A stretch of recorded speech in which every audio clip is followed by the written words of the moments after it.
Je m'appelle Robert Ebras. Je suis né dans le village d'Oradour et je suis un des 6 survivants du drame du 10 juin 1944. À l'époque, j'allais avoir 19 ans. On a été conduit par 5 soldats dans la grange Lodi, armés de mitrailleuses qu'ils ont installées devant nous. On est entre 50 et 60 et subitement, on nous exécute comme ça. Donc je me retrouve sous les autres. Je ne sais pas pour quelle raison. Je suis blessé, mais enfin pas que superficiellement. Après, on nous recouvre de tout ce qui peut brûler de la grange. On met le feu sur nous. Et j'essaie, lorsque le feu m'atteint, j'essaie de m'extraire de dessous de mes amis. Et pensant justement à être tué parce que je pense que les soldats sont à la porte, ils ne sont plus là, ce qui me permet de survivre. Je n'ai pas cherché à témoigner, ça ne m'est même pas venu à l'esprit de témoigner après le drame. Bon, après le drame, je suis rentré dans la vie active comme tout le monde, j'ai créé un foyer et puis j'ai exploité mon métier comme j'ai pu, c'est tout. Mais on a mis très longtemps, je dis on, parce que même les autres, on a mis très longtemps à témoigner, à parler de ce qui se passait et de ce qui s'était passé. Le premier témoignage que je le fais à la police à Limoges quand même, où la police m'interroge, je ne sais pas si c'est au mois d'octobre ou au mois de novembre, je crois que c'est au mois de novembre 1944, où on me demande ma déposition. Je fais une déposition et puis après je témoigne au procès de Bordeaux en 1953. Les SS présents à Oradour ont été jugés au procès de Bordeaux. Moi, je n'ai pas assisté au procès de Bordeaux parce que le procès de Bordeaux étant un procès militaire, il n'y a pas de partie civile. Et moi, en tant que témoin, je n'avais pas le droit d'entrer dans la salle d'audience avant de témoigner. J'ai été choqué pour cette raison, d'abord, de ne pas pouvoir entrer dans la salle d'audience. Et puis, à la suite du procès, où les participants, ceux qui ont participé au drame d'Oradour, ont été amnistiés quelques jours après le verdict. En 1983, c'est le procès de Barth. Donc, je suis allé à Berlin-Est. C'est la première fois que j'allais en Allemagne, d'ailleurs.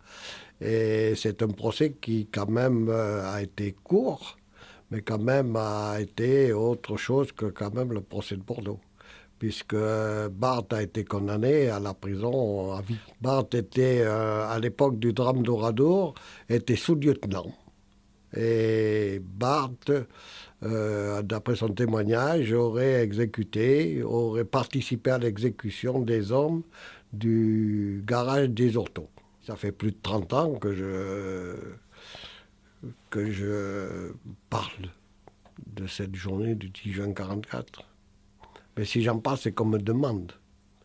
Je n'en parle pas comme ça à bout de pourpoint. J'ai été invité à une conférence internationale de la paix à Nuremberg par l'ex-chancelier Willy Brandt. Donc à ce moment-là, 1985, c'est le départ quand même de la télévision. Et lorsque je suis revenu de Nuremberg à l'aéroport à Paris, les journalistes m'attendaient. Donc ce qui m'a peut-être mis en avant, et c'est peut-être pour cette raison qu'on m'a contacté beaucoup plus tôt que les autres peut-être. Et puis le Centre de la mémoire se crée, 1999. Et le Centre de la mémoire me demande aussi d'intervenir aussi souvent que possible auprès des élèves. Je reçois régulièrement, je reçois à la demande des jeunes et des moins jeunes, des enfants, ou des écoles ou des collèges. Il y a deux façons de les recevoir. Soit je les accompagne dans le village, où on fait la visite, je leur explique ce qu'était le village avant quand même. C'est très important. Et puis le drame, et puis l'Oradour après, ma vie après.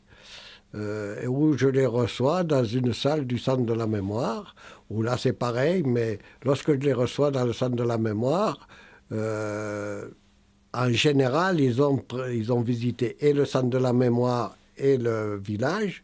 Donc après, c'est une conversation que nous avons c'est une conversation que j'ai entre les élèves et moi-même. Pour l'exposition Les visages d'Orador, on m'a appelé, on m'a fait appel, le président de l'association des familles, plus plusieurs personnes de l'association qui m'ont fait appel pour que j'essaie de remettre des noms sur certains visages. Mais c'est pas possible, 70 ans après, de retrouver tous les visages. Parce que même moi, 70 ans après, il y a des visages que j'ai oubliés déjà. C'est pas possible de les trouver tous. Mais ce qu'il y a, c'est que l'exposition, c'est déjà un pourcentage relativement élevé de noms qui ont été trouvés. Et puis ça s'arrêtera pas là, je l'espère. On pourra peut-être continuer à trouver des noms après. Cette exposition, pour moi, a une grande valeur. C'est déjà un honneur qu'on fait aux victimes. Enfin, c'est à leur mémoire, c'est quand même qu'on ne les oublie pas, que quand même ils seront là, quoi. On parle d'eux. Et moi, c'est mon but le plus important, c'est qu'on ne les oublie pas, c'est tout.